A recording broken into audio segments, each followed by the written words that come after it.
Halo semuanya yang hobinya nonton film, bagaimana jadinya bila pesepak bola profesional harus melatih para tunawisma? Dengan bantuan sutradara yang cantik, film dokumenter pun dimulai.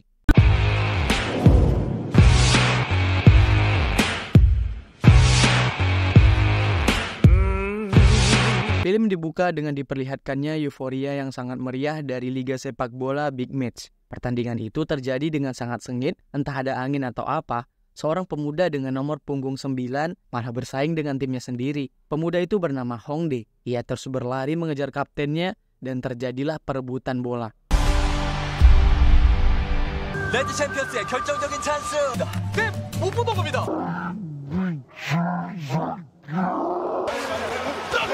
Aksi kocak ini membuat penonton heran kebingungan. Ternyata, 1 jam sebelum pertandingan, Hongdae dan rekan satu timnya mengadakan konferensi pers. Bukannya menanyakan perihal sepak bola, seorang wartawan malah menanyakan hal pribadi pada Hongdae.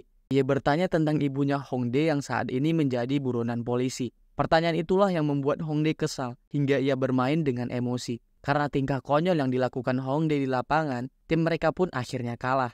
Pelatih sangat kesal karena hal itu. Saat hendak pulang, para wartawan pun datang menghampiri. Lagi-lagi wartawan laknat ini menyinggung tentang ibunya Hongdae. Dengan kesal, mata sang wartawan pun langsung ditusuk oleh Hongdae. Kejadian ini viral di media. Tak hanya itu, adegan Hongdae yang mencolok mata wartawan pun dijadikan game dalam permainan. 어머니를 잡지 못하는 우둔한 경찰의 모습을 조롱하는 퍼포먼스. 눈이 예쁘네. 작년에 쌍수했어요.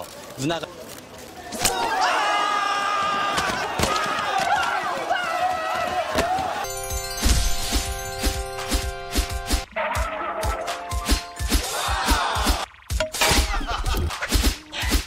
Viralnya kasus Hongdae membuat para petinggi sepak bola ketar-ketir. Meski korban bersedia untuk damai, namun komunitas pesepak bola tetap memberi hukuman demi membersihkan nama Hongdae. Pelatih kemudian menyuruhnya menjadi relawan. Hongdae diminta untuk melatih para tunawisma agar menjadi pesepak bola yang handal. Kegiatan pelatihan akan direkam dan dijadikan film dokumenter. Mereka berharap cara ini dapat menyentuh hati masyarakat dan membuat nama Hongdae kembali bersih. Terlebih lagi, dalam 2 bulan ke depan akan diadakan pertandingan sepak bola tunawisma tingkat dunia bernama Homeless World Cup. Awalnya, Hongdae menolak dengan tegas. Atas perintah ini, ia berniat akan pensiun dari dunia sepak bola sehingga namanya tidak perlu dibersihkan. Agar citra Hongdae cepat pulih, sang pelatih pun memberikan nama Hora untuk Hongdae. Hora berarti bahagia selamanya. Oke, untuk beberapa menit ke depan, mari kita panggil Hongdae sebagai Hora. Seorang produser dokumenter bernama Somin akan membantu Hora dalam membersihkan namanya. Produser cantik dan ceria ini bisa membuat film dokumenter yang sangat menyentuh hati. Somin kemudian memperlihatkan sedikit cuplikan para tunawisma bermain bola. Para tunawisma ini sama sekali tak memiliki skill. Alih-alih bermain bola, para tunawisma ini justru terlihat sedang latihan bela diri. Permainan mereka yang amburadul membuat Hora jadi lemas. Terlebih lagi, ia harus melatih para tunawisma ini untuk menghadapi pertandingan Homeless World Cup di Hungaria.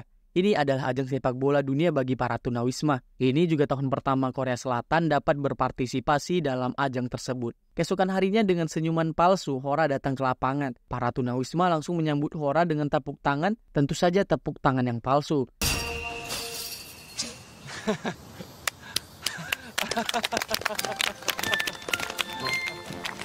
Itu hanyalah syuting opening pertemuan perdana Hora dan para tunawisma. Somin kemudian menyuruh take ulang agar kesan pertemuan pertama lebih tulus dan film yang dihasilkan dapat menyentuh. Kesal dan tak mau take ulang, ia merasa bahwa film dokumenter harusnya bersifat apa adanya. Dengan senyuman geramnya, Somin kemudian mengajak Hora untuk bicara di pinggir lapangan. Somin menunjukkan wajah aslinya. Ia kesal karena Hora tak menurut padanya. Ia harus pura-pura tersenyum dan bersikap baik pada Hora. Somin mengatakan bahwa Piala Dunia semakin dekat dan mereka harus menghasilkan video yang menyentuh. Ia meminta kerjasama Hora dalam hal ini. Terlebih lagi, ini semua juga demi kebaikan Hora. Somin juga mengatakan bahwa hidup ini adalah panggung sandiwara. Sandiwara yang tidak ada habisnya. Karena hal itu ia bertekad untuk menjadi produser dalam hidupnya sendiri. Karena orang amatir dalam mengatur hidupnya. Somin kemudian meminta Hora untuk menuruti apa perintahnya. Dengan begitu, resiko kesialan Hora di masa depan akan berkurang. Wajah Somin seketika berubah ceria. Ia meminta Hora untuk latihan tertawa. Mereka benar-benar terlihat seperti orang yang tidak waras. 자 이제 웃어. 뭐라고 오빠? 갖고서 혹시 미친년이세요? 정상이 아니야. 이 미친 세상에 미친년으로 살면 그게 정상 아닌가? Syuting kembali dilanjutkan. Hora memperkenalkan dirinya dengan gagah dan serius. Tentu saja dengan senyuman tulus di bibirnya meski hatinya tak ikhlas. Hora berusaha memberikan motivasi pada para tunawisma, seleksi pemain pun dilakukan. Sebenarnya seleksi hanyalah ajang formalitas, alih-alih memilih pemain yang jago, Somin justru berniat memilih para pemain yang memiliki kisah yang kelam. Dengan mengangkat kisah para tunawisma, Somin berharap ia akan menghasilkan film dokumenter yang bagus. Para tunawisma diminta untuk berlari dan mengecoh bola, menendang bola ke gawang juga. Salah satu penentu seleksinya karena amatir dalam bermain bola. Para tunawisma malah membuat Hora geleng-geleng kepala. Dari sekian banyak orang, hanya satu pria saja yang mampu mencetak gol.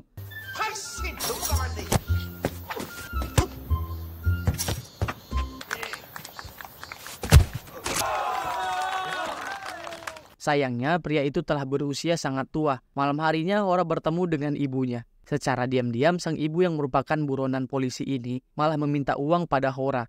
Karena sang ibu menipu banyak orang. Ia pun jadi incaran polisi. Hora mengatakan bahwa ia tak punya uang. Perdebatan kecil terjadi di antara mereka. Meski Hora tak suka pada ibunya yang selalu cari perkara, namun Hora tetap peduli padanya. Dengan wajah tak tahu malu, sang ibu pun memperkenalkan kekasihnya pada Hora. Hora hanya bisa geleng-geleng kepala melihat tingkahnya ibunya itu. Lanjut cerita, seorang pemain bernama Bomsu malah cabut dari tim. Somin dan Hora kali ini membujuk Bomsu kembali ke tim. Kita akan diperlihatkan kilas balik hidup Bomsu. Diketahui ternyata Bomsu adalah seorang karyawan yang rajin. Impiannya adalah memiliki rumah kecil yang layak dihuni. Suatu hari ia mengalami kecelakaan, uang tabungannya habis untuk biaya pengobatan. Karena hal itu, Bomsu kini hidup gelandangan. Ia tidur di jalan dan tak memiliki semangat hidup. Sesekali Bomsu juga digebukin preman jalanan. Dalam keputusannya itu, seorang wanita datang menghampirinya. Ia mengobati luka pukulan di wajah Bomsu. Sentuhan tulus dari wanita itu membuat Bomsu kembali bersemangat. Ia jatuh cinta pada ketulusan wanita itu. Meski wanita tersebut keterbelakangan mental, namun cinta yang Bomsu berikan adalah tulus. Wanita tersebut bernama Jinju. Demi kesembuhan mental Jinju, Bomsu pun menjual koran harian. Lanjut ke masa kini, Hora dan Somin menghampiri Bomsu. Hora berusaha membantu Bomsu jualan koran. Sayangnya Bomsu malah memberi respon tidak baik. Di mata Bomsu, kehadiran Hora justru membuat dagangannya tidak laku. Di sini, kita bisa melihat meski Bomsu bersikap kasar pada Hora, namun Bomsu memiliki hati yang baik. Usai berjualan, Bomsu pun mengajak Hora untuk makan roti telur. Menu ini adalah kesukaan Jinju. Bomsu berkata bahwa Jinju tak pernah bicara dalam kesehariannya. Satu hal yang tak terduga, Jinju akan melompat kegirangan dan bicara enak saat makan roti telur. Karena hal itu, Bomsu akan membelikan Jinju roti telur jika ingin mendengar suara Jinju. Hora dan Somin pun ingin wawancara dengan Jinju. Bomsu mengatakan bahwa itu hal yang sia-sia, karena Jinju tak mau bicara. Dengan membawa roti telur, Hora pun dipertemukan dengan Jinju. Bomsu langsung terdiam karena Jinju bicara panjang lebar. Jinju bahkan membagikan roti telurnya pada orang. Ternyata Jinju sangat menyukai sepak bola. Terlebih lagi karena Hora memiliki wajah yang ganteng. Hal itu yang membuat Jinju mau terbuka dengan Hora. Mengetahui fakta tersebut, Bomsu pun bertekad menjadi pemain bola. Ia ingin Jinju meliriknya. Dengan semangat 45, Bomsu pun kembali bergabung dengan tim.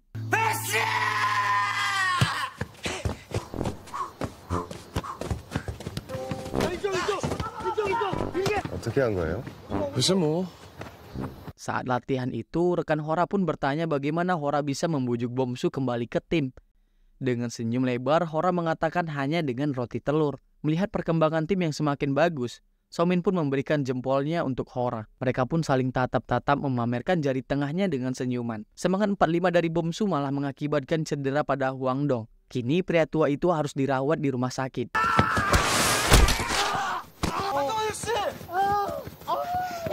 괜찮아, 네 잘못 아니야. 그럼 누구 잘못이야? 네 잘못인가? Hora harus menghela nafas dalam-dalam karena pemain andalannya tak bisa lanjut bertanding. Pria tua bernama Hwang Dong ini adalah satu-satunya tunawisma yang bisa mencetak gol. Hwang Dong kemudian memohon pada Hora agar ia bisa bertanding. Ia hanya butuh waktu 1 bulan untuk masa penyembuhan. Hora mengatakan bahwa Hwang Dong tetap tak bisa bertanding demi kesehatannya. Hwang Dong kemudian menceritakan masa lalunya. Dahulu ia adalah seorang CEO perusahaan.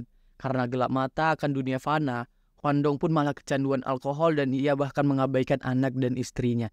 Dirinya yang terlena pun akhirnya terjerat kasus kriminal. Ia dipenjara dalam waktu yang lama. Setelah bebas, ia malu untuk pulang ke rumah. Itulah sebabnya mengapa saat ini ia menjadi gelandangan. Ia sangat ingin bertanding agar anak dan istrinya bisa bangga kepadanya. Setidaknya, ia berharap keluarganya tahu bahwa ia telah berubah. Mendengar hal itu, Hora pun luluh dan akan mempertimbangkannya. Keesokan harinya, Hora dan Somin pun bingung untuk mencari pemain tambahan. Hwandong yang cedera sudah tak bisa diharapkan lagi. Saat itu, asisten Somin memberikan usulan, ada satu orang yang mungkin bisa mereka pertimbangkan. Orang itu bernama Insun. Insun adalah pria muda yang patah hati. Kita akan dibawa ke masa lalu Insun. Karena suatu kejadian, Insun kecil pun menjadi sebatang kara. Ia dibawa ke panti asuhan dan sering dijahili. Seorang gadis cantik bernama Maya datang mendekati Insun. Mereka lalu berteman dan tumbuh besar bersama. Jalinan cinta juga hadir di antara mereka. Sayangnya suatu hari terjadi kecelakaan alam sehingga Maya dinyatakan hilang. Sejak saat itu, Insun hanya terus menyebarkan poster orang hilang sambil jualan koran. Di masa kini, Hora mendatangi Insun. Ia mengajak Insun untuk bergabung ke dalam tim. Hora terus mengajak Insun untuk bergabung. Ia mengatakan bahwa Somin akan merekam kegiatan mereka dan menyiarkannya. Dengan begitu, bisa saja Maya melihatnya di suatu tempat dan menghubungi Insun.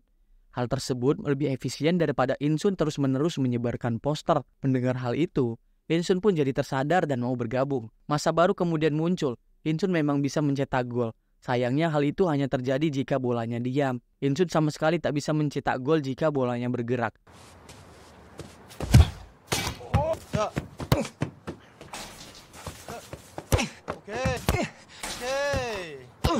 Hora pun harus mati-matian mengajarkan Insun. Oke, latihan ketat harus dilakukan. Somin menyuruh Hora untuk lebih tegas lagi agar film dokumenter lebih berkesan dengan semangat 45. Hora terus memarahi para pemain yang kelelahan. Karena hal itu, para pemain pun mengajak Hora untuk duel pertandingan 1 versus 5. Tentu saja Hora setuju karena taruhannya adalah 20.000 won. Pertandingan 1 versus 5 pun dilakukan. Tentu saja Hora bisa menang dengan begitu mudahnya. Sangat enteng baginya. Untuk pengecoh para pemain, Hora pun melakukan selebrasi atas kemenangannya itu. 한판 붙자 우리 5명이랑 5대1로 먼저 5점 내기.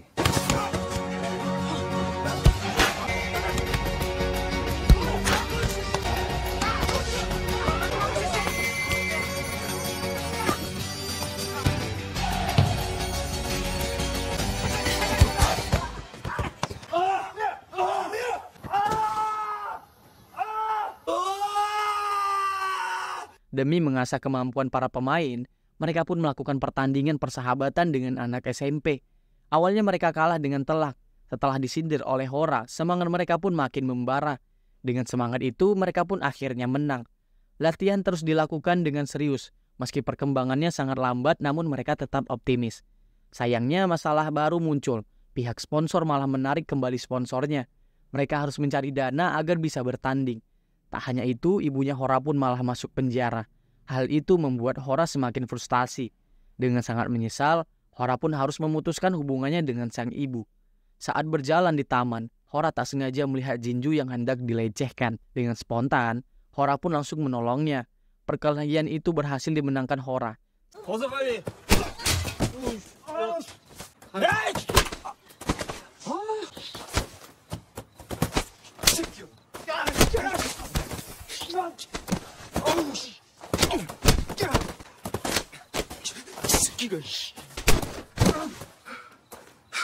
Sayangnya kasus mereka viral dan Hora dituduh sebagai penyerang.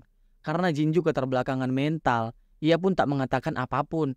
Pada penyidik, akhirnya Hora benar-benar juga dicap sebagai bidang kerusuhan. Karena hal ini juga petinggi sepak bola kini menyerah padanya. Mereka tak sanggup membersihkan nama Hora lagi. Karena hal itu juga nama Hora pun dicabut. Kini ia tinggal dipanggil sebagai Hongdae.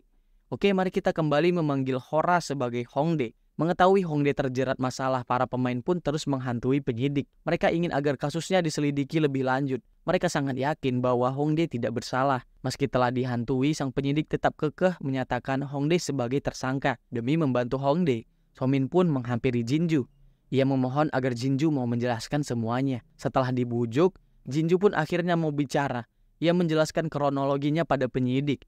Ia bahkan mengatakan bahwa ada seorang yang merekam dari atas gedung. Mengetahui hal itu, penyidik akhirnya mencari rekaman itu. Nama Hongdae seketika bersih, ia langsung dianggap sebagai pahlawan. Berkat aksi heroik yang viral itu, kini sponsor terus berdatangan.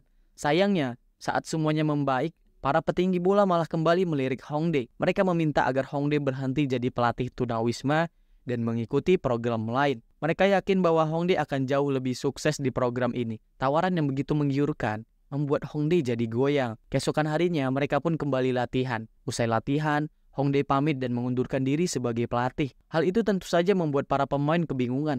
Mereka kecewa karena chemistry mereka baru saja terjalin. Kekesalan juga tergambar jelas di wajah Somin. Somin lalu mengatakan bahwa Hongdae sangat menyedihkan. Ia iba karena Hongdae tak dapat mengatur hidupnya sendiri. Hongdae lalu berkata bahwa Somin juga menyedihkan. Ia mengatakan bahwa mereka sama-sama jahat karena mereka sama-sama memanfaatkan momen ini untuk kepentingan masing-masing. Malam harinya Hongdae pun makan bersama dengan sang ibu yang telah keluar dari penjara. Sang ibu mengatakan bahwa ia akan tinggal dengan kekasihnya di Pulau Jeju. Ia akan memulai hidup baru di sana. Mereka kemudian nonton pertandingan bola Hongdae. Pertama kalinya ibunya sangat senang ketika Hongdae mencetak gol. Sambil melihat wajah Hongdae di layar kaca, sang ibu meminta maaf. Ia meminta maaf karena tak bisa menjadi ibu yang baik. Kemudian terus memandangi wajahnya yang tersenyum saat memain bola. Keesokan harinya para pemain bersiap terbang ke Hungaria. Mereka kecewa karena Hongdae tak ikut bersama. Eits, tenang. Seketika Hongdae datang dengan gagahnya. Hongdae memilih untuk tetap menjadi pelatih para tunawisma. Alih-alih harus mengikuti program dari petingginya. Semangat 45 kini membara di antara mereka. Di Hungaria, para pemain Korea Selatan pun sedikit kena mental menyaksikan pertandingan dari negara lain. Meski begitu, para pemain tetap semangat untuk pertandingan. Kini, giliran mereka yang akan bertanding. Kehebatan pemain dari negara lain membuat mereka kalah telak. Melihat itu, Hongdae hanya mengatakan bahwa negara lain sangat hebat dan ia tak memiliki rencana apapun. Tentu saja Somin menjadi kesal dibuatnya. Bagaimana mungkin seorang pelatih tak memiliki strategi sedikit pun? Di pertandingan pertama, tim Korea Selatan tak mencetak gol sedikit pun. Skor 12-0.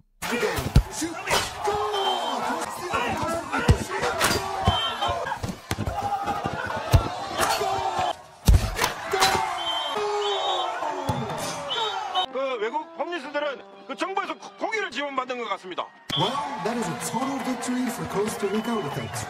Kala itu, ditambah lagi saat menikmati malam hari di kota Hungaria, Bomsu malah mengalami cedera. Mereka jadi kekurangan pemain. Somin yang takut kalah pun akhirnya konsultasi pada pihak panitia. Panitia kemudian mengizinkan Korea Selatan merekrut 2 orang pemain cadangan dari negara lain. Dengan singkat, Somin akhirnya merekrut 2 pemain Brazil untuk menjadi tim Korea Selatan. Di pertandingan kedua, orang Brazil diikutsertakan. Korea Selatan akhirnya menang dengan skor 5-1. Sayangnya 5 gol yang tercetak itu adalah hasil jerih payah orang Brazil. Dengan kata lain, ya, Korea Selatan masih dianggap pecundang karena menang atas bantuan orang Brazil. Pemain Korea Selatan pun ikut lesu karena hal itu. Untuk pertandingan ketiga, Korea Selatan akan berhadapan dengan Jerman. Jerman adalah kandidat terkuat saat ini. Nyali Korea Selatan semakin menciut dibuatnya. Hongdae mengatakan bahwa mereka harus menggunakan bantuan orang Brazil lagi. Jika ingin menang, Hongdae kemudian bertanya kembali tentang niat para pemain untuk bertanding. Apakah ingin menang atau mencetak sejarah? Apalah arti sebuah kemenangan jika itu dicetak oleh orang lain? Semuanya bergantung pada pilihan masing-masing. Somin pun terdiam dengan ketulusan Hongdae. Ini pertama kalinya Hongdae mengatakan hal baik tanpa naskah. Para pemain pun akhirnya sadar. Mereka bertekad untuk berjuang semaksimal mungkin. Tanpa bantuan orang Brazil, mereka menyatukan semangat dan pertandingan pun dimulai. Melawan orang Jerman bukanlah hal yang mudah. Mereka terjatuh dan terbangun lagi meski terus kebobolan. Namun semangat mereka tak pernah luntur. Melihat semangat mereka yang membara, para supporter pun kini mendukung mereka. Supporter negara lain bahkan bersatu demi mendukung Korea Selatan. Kini, euforia pertandingan yang sesungguhnya semakin terasa. Tak hanya supporter, komentator pun ikut mendukung mereka. Seorang wanita yang sangat mirip dengan Maya bahkan memberikan bandonya untuk Insun. Wandong yang terluka pun kini turun ke lapangan. Meski ia tak bisa berlari, namun ia cukup mampu menjadi kiper. Hentakan cross bola yang melaju ke arah gawang berhasil ia tangkap. Sengitnya pertandingan dan kerasnya sorakan membuat kita hanyut akan perjuangan mereka. Mereka tak mengejar kemenangan. Mereka hanya ingin mencetak gol sekali saja untuk mengukir sejarah.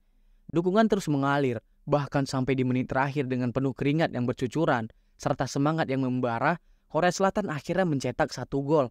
Di menit terakhir, sorakan kebahagiaan mengiringi kesuksesan mereka.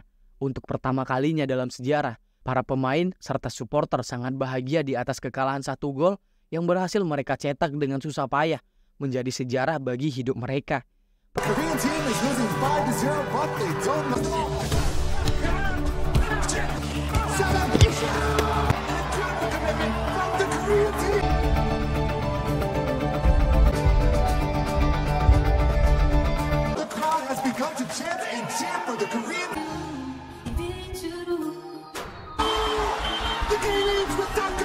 Pertandingan kemudian selesai. Meski kalah pertandingan, namun Korea Selatan dinobatkan sebagai pemain pendatang baru terbaik. Acara film dokumenter pun disiarkan. Rating mereka sangat melejit. Saat perilisannya, Somin sangat bahagia kala itu. Insun melanjutkan harinya dengan berjualan koran. Ia terlihat lebih lega sambil terus mencari Maya. Di sisi lain, Hwandong akhirnya memberanikan diri pulang ke rumah. Saking lamanya ia tak pulang, ternyata anaknya telah besar dan memiliki seorang anak. Dengan senyuman, Hwandong pun menggendong cucunya itu. Asmara antara Bomsu dan Jinju juga terjalin dengan baik. Jinju kini rela berbagi roti telur kesukaannya pada Bomsu. Lalu bagaimanakah dengan nasib Hongdae? Saat ini Hongdae kembali menjadi atlet sepak bola. Ia bertanding dengan penuh semangat. Somin, sang ibu dan para tunawisma juga datang menyemangatinya. Hongdae adalah bintang lapangan masa kini. Oke, dengan begitu cerita pun selesai.